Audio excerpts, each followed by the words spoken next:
Everyone, हम लोग banking का चैप्टर कर रहे थे। उसका हमने फर्स्ट पार्ट के अंदर ये बताया था कि उसके अंदर हमारे फर्स्ट पार्ट के अंदर हमने क्या बात करी थी कि सेंट्रल बैंक क्या है, कॉमर्शियल बैंक क्या है और उसमें क्या डिफरेंस है।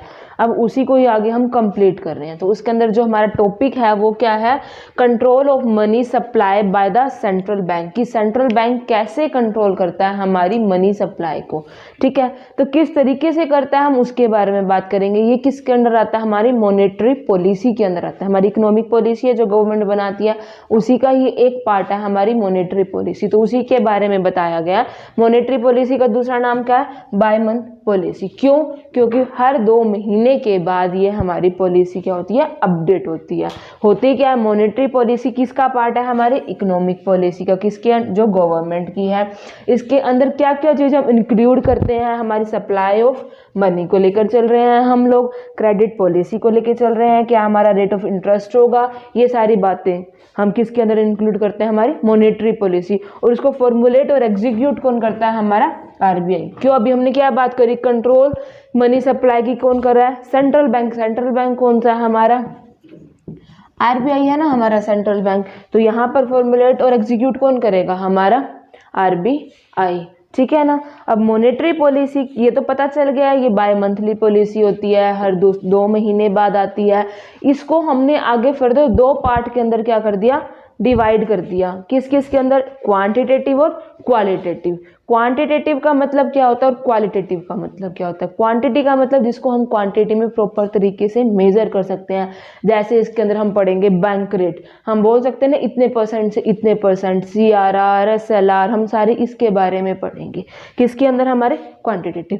क्वालिटेटिव के अंदर हमारा क्या, मार्जिनल रिक्वायरमेंट कितनी है, हमारी क्रेडिट क्रिएशन कितनी है, ये सारी चीजें हम किसके अंदर पढ़ेंगे, क्वालिटेटिव के अंदर। 1 बाय 1 हम क्या करेंगे, इसको कंप्लीट करेंगे।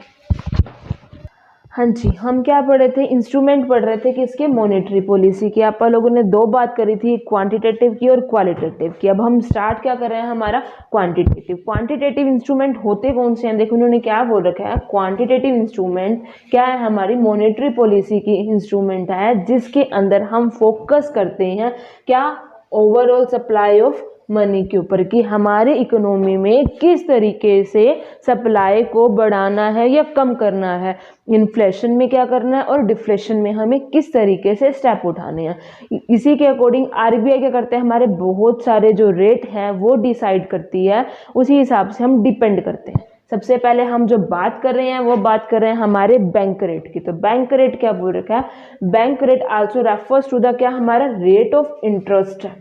किस चीज का रेट ऑफ इंटरेस्ट है, देखो कॉमर्शियल बैंक को जरूरत पड़ गई पैसे की, उसने मांगे आरबीआई से लोन, उधार मांगा, ठीक है।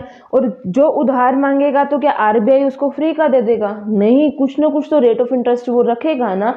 जो वो रेट ऑफ इंटरेस्ट रखेगा वो हमारा क्या है, बैंक रेट। मतलब क्या हो गया, कॉमर्शियल बैंक को जरूरत पड़ी पैसे की, उसने किससे पैसे लिए, आरबीआई से। जिस रेट पे लिए वो हमारी क्या है, बैंक रेट। बट इसके लिए बैंक किसी भी चीज को मॉर्गेज पे नहीं रखता। यही बोल रखा है ना, कोई भी चीज क्या है, कोलेट्रल नहीं है, मतलब कोई भी सिक्योरिटी को उसे मॉर्गेज पे रखने की जरूरत नहीं है। अब देखो, अगर मान लो हमारा बैंक रेट हाई हो गया तो जो हमारे कॉमर्शियल बैंक है वो अपना रेट ऑफ इंटरेस्ट भी क्या करेंगे, हाई रख देंगे। अगर हमारा रेट ऑफ इंटरेस्ट हाई होगा तो हमारे मनी क्या हो जाएगा, कंट्रोल, क्योंकि बहुत सारे लोग तो लेंगे ही नहीं पैसा। अगर बहुत सारे लोग पैसा नहीं लेंगे तो हमारी क्रेडिट क्या हो जाएगी, उसका कॉन्ट्रैक्शन हो जाएगा, वो कम हो जाएगी। अगर हमारा बैंक रेट क्या हो जाता है, डाउन हो जाता है, उससे क्या होगा, जो हमारा रेट ऑफ इंटरेस्ट है वो भी क्या हो जाएगा, लो हो जाएगा। अगर रेट ऑफ इंटरेस्ट लो होगा तो लोग क्या करेंगे, लोन लेंगे। अगर लोन लेंगे तो हमारे मार्केट के अंदर फ्लो होगा, तो उससे क्या हो जाएगा, हमारा एक्सटेंशन हो जाएगा। तो क्या है हमारा, पहला बैंक रेट है ना, तो इसके अंदर क्या बोल रखा है, वो रेट ऑफ इंटरेस्ट है जो आरबीआई क्या करता है, लेंड करता है, किसको, कमर्शियल बैंक को करता है, ठीक है। और किसी विदाउट एनी कोलेट्रल या विदाउट एनी मॉर्गेज। नेक्स्ट हमारा क्या है, सीआरआर। सीआरआर का मतलब क्या, cash reserve ratio. Cash reserve ratio के अंदर हम क्या पढ़ेंगे, देखो बैंक के पास जितने भी डिपॉजिट्स हैं उसमें से कुछ तो क्या करना होता है, आरबीआई को डिपॉजिट करवाने होते हैं, कुछ अपने पास रिजर्व बना के रखना होता है, बाकी जो अमाउंट बच जाता है वो हम क्या कर सकते हैं, एज अ लोन प्रोवाइड कर सकते हैं। तो जो हमारा CRR है वो क्या है, हमने कैश रिजर्व रेशो बना कर रखनी है, देना किसको है, आरबीआई को। किसके अंडर आ गया ये, आरबीआई। तो according to the RBI act, RBI का एक्ट आपने लास्ट वीडियो में पढ़ा था ना, आरबीआई एक्ट 1934, आरबीआई एक्ट 1934 की बात कर रहे थे। तो इन्होंने क्या बोल रखा है, अकॉर्डिंग टू आरबीआई एक्ट हमारा जो कॉमर्शियल बैंक है उसे क्या करना पड़ता है, एक सर्टेन मिनिमम कैश रिजर्व किसको देना पड़ता है, विद क्या है हमारा आरबीआई, मतलब किसको देना पड़ता है, आरबीआई को। तो CRR का वही हो गया, मिनिमम जो उसका कैश रिजर्व है वो हर बैंक को क्या करना पड़ेगा, मेंटेन करके रखना पड़ेगा। ये क्या है, मैंडेटरी है, हमें करना ही करना है। बट इसमें जो सबसे इम्पोर्टेंट बात है वो ये है कि आरबीआई उस पर किसी भी तरीके का इंटरेस्ट नहीं देता है। इसका मतलब क्या हो गया, जब आप लास्ट बैंक रेट पढ़ रहे थे तो जब कॉमर्शियल बैंक ने लोन लिया था आरबीआई से, तो आरबीआई ने क्या कहा था कि रेट ऑफ इंटरेस्ट तो लगेगा जिसको हमने बैंक रेट बोला था, बट CRR में ऐसा कुछ नहीं होता है, क्योंकि उसने क्या कर रखा है, एज पर सिक्योरिटी अमाउंट ले रखा है, तो इस पर किसी भी तरीके का रेट ऑफ इंटरेस्ट नहीं मिलेगा। आगे हम इसका इम्पैक्ट देखते हैं। देखो CRR अगर हमारी इंक्रीज हो जाती है, ठीक है, तो ओबियसली हमारा इंक्रीज होगी तो बैंक को क्या करना पड़ेगा, ज़्यादा अमाउंट देना पड़ेगा आरबीआई को। अगर वो ज़्यादा अमाउंट आरबीआई को देते हैं तो उससे क्या होगा, रिड्यूस हो जाएगा, वो लोन क्या दे पाएंगे, कम दे पाएंगे, उससे सप्लाई ऑफ मनी हमारी क्या हो जाएगी, कम हो जाएगी। अगर हमारा CRR कम हो जाता है तो हमारा क्या होगा, इंक्रीज हो जाएगा, हम ज़्यादा कैपेसिटी हमारी बढ़ जाएगी लोन देने की, और हमारी सप्लाई भी क्या हो जाएगी, मनी की इंक्रीज हो जाएगी। तो इसका जो रेट ऑफ इंटरेस्ट है वो क्या रहता है, ऑलमोस्ट 3 to 5% के बीच में रहता है, ठीक है। बाकी ये बाय मंथली मतलब 2 महीने के बाद तो चेंज होता ही है, हो भी सकता है सेम रहे पॉलिसी के अंडर, बट पॉलिसी हमारी न्यू आएगी। हाँ जी, एक छोटी सी मिस्टेक है हमारी, कहाँ 3 to 15% के अंडर होता है हमारा CRR, ना कि 3 to 5% के अंडर। CRR के बाद हमारा क्या है, SLR। SLR हम के अंदर देखो 2 चीज़ें हमने बात करी थी, जो टोटल डिपॉजिट होता है उसमें से कुछ % तो क्या करना होता है, आरबीआई को देना होता है, कुछ अपने पास रखना होता है। जो आरबीआई को देना होता है, अभी बात क्या करी थी, वो CRR है। अब जो अपने पास रिजर्व बना के रखते हैं उसे क्या बोलते हैं हम, SLR। क्या है, स्टैट्यूटरी लिक्विडिटी रेशो, ताकि देखो नाम से ही पता चल रहा है लिक्विडिटी हमारी बनी रहे। अब एक बात है, मान लो मैंने डिपॉजिट करवाया, किसी और ने डिपॉजिट करवाया, 4 डिपॉजिट आ गए, लेकिन चौथा जना लेने आ गया, तो वो कैसे बनेगा, बैलेंस तो बनाकर चलना है ना। तो किसकी हेल्प से बनता है, हमारा SLR की हेल्प से बनता है। और दूसरी बात ये है कि ज़रूरी नहीं है कि वो कैश की फॉर्म में ही हो, वो गोल्ड की फॉर्म में हो सकते हैं, वैसे तो कैश की फॉर्म में भी हो सकती है, बट खाली कैश की फॉर्म में नहीं, गोल्ड की फॉर्म में, कैश की फॉर्म में, या अदर सिक्योरिटीज़ की फॉर्म में। बट जो वो सिक्योरिटीज़ हैं, वो जो सिक्योरिटी क्या होनी चाहिए, सिक्योर्ड होनी चाहिए, ठीक है ना। और जो तुम्हारा गोल्ड है वो क्या होगा, या तो बिस्किट की, कॉइन की फॉर्म में होगा, ना कि ज्वेलरी की फॉर्म में होगा, ठीक है। और इसका इफेक्ट क्या पड़ेगा हमारी, अगर SLR हम बढ़ा देते हैं। अब एक बार खुद सोचो, अगर हम अपने पास रिजर्व बहुत सारा रखेंगे तो हम लोन नहीं दे पाएंगे, तो हमारा क्या इम्पैक्ट पड़ेगा, बैंक रेट पे इम्पैक्ट क्या पड़ेगा, वो इंक्रीज हो जाएगी, और जो हमारी मनी सप्लाई है वो क्या हो जाएगी, कम हो जाएगी। अगर यही हमारा SLR कम होता है तो बैंक रेट भी हमारी क्या हो जाएगी, कम हो जाएगी, और हमारी जो मनी सप्लाई है वो भी क्या हो जाएगी, बढ़ जाएगी। इसका मतलब क्या हो गया, SLR के अकॉर्डिंग ये डिसाइड कौन करेगा, ये बैंक डिसाइड नहीं करेगा, ये कौन करेगा, आरबीआई। और आरबीआई किसके, आरबीआई एक्ट 1934 के अकॉर्डिंग करेगा कि उसे क्या करना है, एक रेशो बनाकर रखनी है, ताकि जो उसकी लिक्विड एसेट है ना वो क्या हो सके, मेंटेन हो सके। कौन, कॉमर्शियल बैंक करेगा, जितना भी उसका टोटल डिपॉजिट है उसके अकॉर्डिंग। बट ये क्या होता है हमारा डेली बेसिस पे हम लोग क्या करते हैं, मेंटेन करते हैं। अब हमारा क्या है, रेपो रेट। रेपो रेट का पूरा नाम क्या है, रीपर्चेज रेट। ये थोड़ा सा ना बैंक रेट से रिलेट भी करता है, उससे डिफरेंट भी है। रिलेट कैसे करता है, जैसे कि कॉमर्शियल बैंक को ज़रूरत पड़ी, उसने आरबीआई से लोन लिया, जिस रेट ऑफ इंटरेस्ट पे लोन लिया वो तो हमारे लिए क्या था, बैंक रेट। उसके अंदर हमने एक मेन चीज़ क्या पढ़ी थी, कोई भी चीज़ हमें मॉर्गेज पे रखने की ज़रूरत नहीं है, ये क्या है, उससे अपोजिट है इस मामले में। लेकिन देखो इंटरेस्ट रेट है, इसके बीच में कॉमर्शियल बैंक क्या कर रहा है, बोरो कर रहा है, फंड को बोरो कर रहा है ना। फंड किससे कर रहा है, हमारे आरबीआई से बोरो कर रहा है, बट वही बोल रहा है कि इसको हम रीपर्चेज या रेपो रेट भी कहते हैं, बट इसके अंदर हमें क्या कुछ ना कुछ कंसिडरेशन रखना पड़ता है। इसका मतलब ये है, कोई मान लो XYZ कोई सिक्योरिटी है, ठीक है, आरबीआई ने कहा कि मैं आपको लोन दे दूंगा, लेकिन किस बेस पे, रेपो रेट के बेस पे। तो जो हमारा कॉमर्शियल बैंक है वो क्या कर रहा है, कुछ ना कुछ उसको कर रहा है, सिक्योरिटी क्या कर रहा है, दे रहा है किसको, आरबीआई को।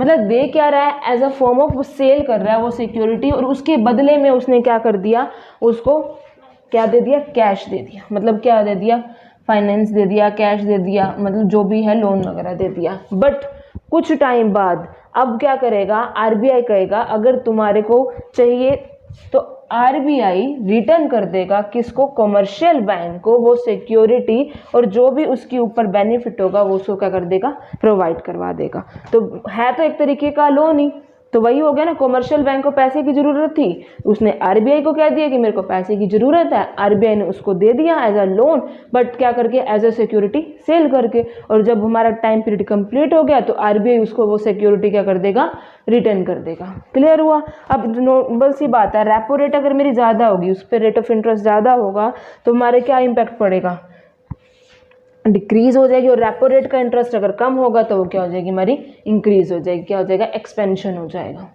अब हमारा नेक्स्ट क्या है, reserve repo rate. Reserve repo rate के अंदर क्या हो गया, मान लो कमर्शियल बैंक के पास थोड़ा क्या है, सरप्लस फंड है, ठीक है, तो उसने क्या कर दिया, आरबीआई ने क्या अलो कर दिया कि आप वो अमाउंट मुझे दे सकते हो, उसके बदले आपको क्या होगी, इनकम जनरेट होगी।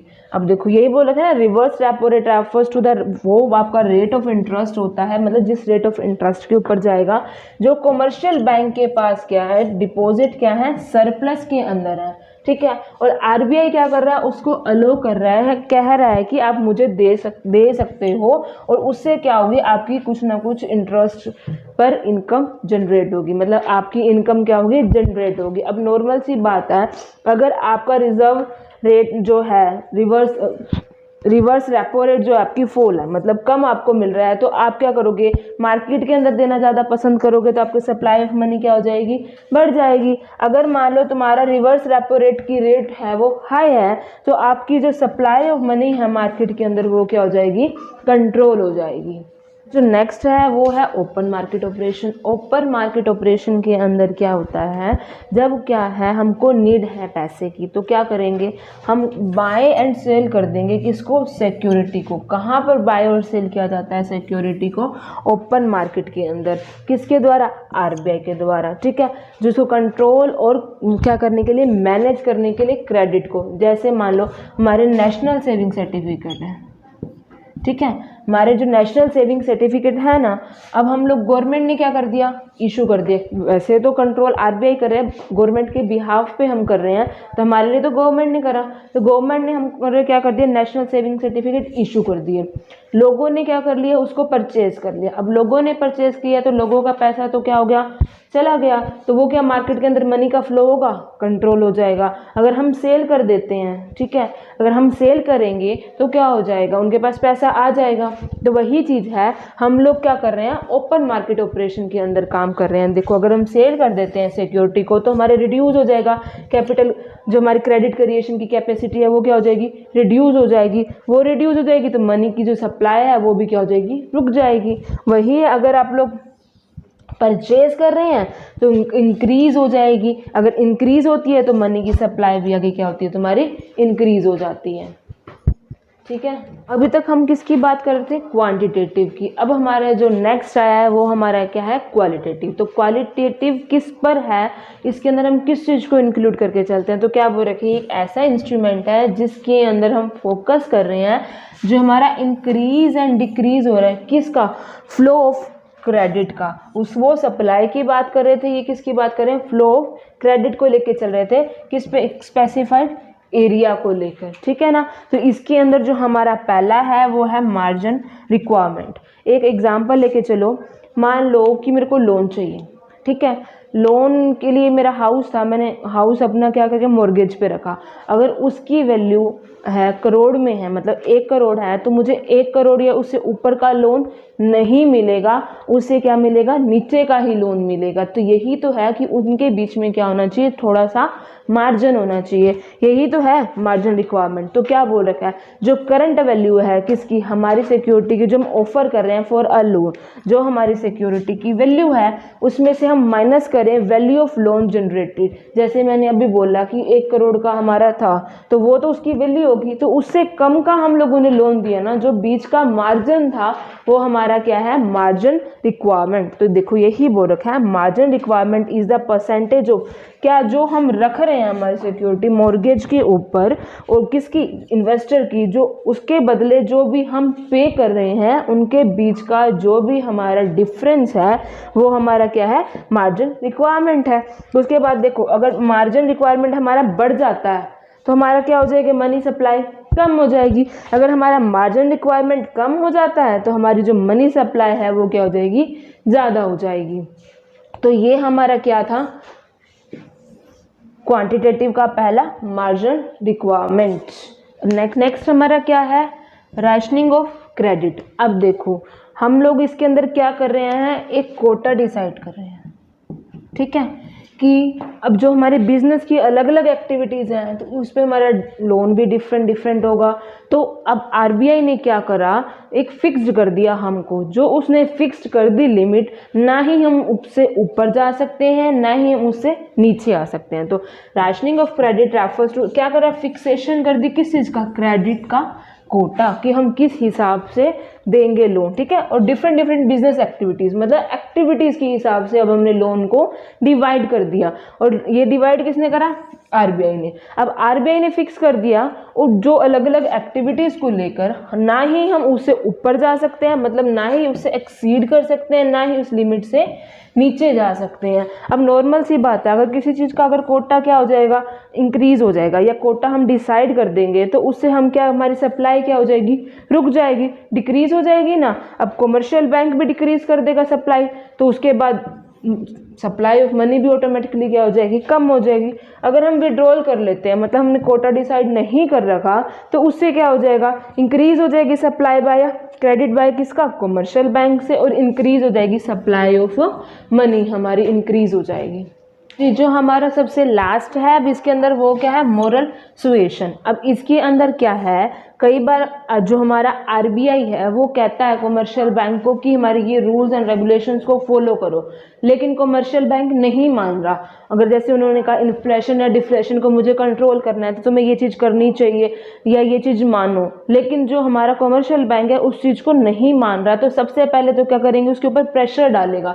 कौन प्रेशर डालेगा, आरबीआई। क्यों, क्योंकि वो क्या है, हमारी अपेक्स बैंक है ना हमारा आरबीआई, वो उसके ऊपर क्या करेगा, प्रॉपर प्रेशर डालेगा कि तुमको ये बात माननी ही पड़ेगी। ये तुम्हारा था मोरल सुएशन के अंदर। अगर मान लो मोरल सुएशन से भी काम नहीं चलता तो वो क्या करेगा, डायरेक्ट एक्शन लेगा। तो डायरेक्ट एक्शन के अंदर क्या हो जाएगा कि जो कमर्शियल बैंक कोई भी ट्रांजैक्शन कर रहा है किसी भी टाइप की, वो ट्रांजैक्शंस को रोक सकता है, या फिर कोई डिस्काउंट मिल रहा था वो डिस्काउंट ऑफ बिल वगैरह को रोक सकता है, या फिर भी नहीं मान रहा तो लास्ट में क्या कर देगा, वो कैंसिल कर देगा क्या, हमारे लाइसेंस को। देखो तो इसमें क्या बोल रखा है, कई बार जो आरबीआई है उसके जो है मेंबर बैंक्स है वो क्या करता है, उसको एग्री करता है अपनी बात के लिए। अब जैसे वो कहता है उसी तरीके से काम करो। अगर नहीं करेगा तो उसके ऊपर क्या करेगा, प्रेशर डालेगा। तो प्रेशर डालेगा किस पे, जो मेंबर जनरली जो इग्नोर, क्यों प्रेशर डालेगा, अगर वो क्या कर रहा है, इग्नोर कर रहा है उनकी बातों को, तो वो क्या करेगा,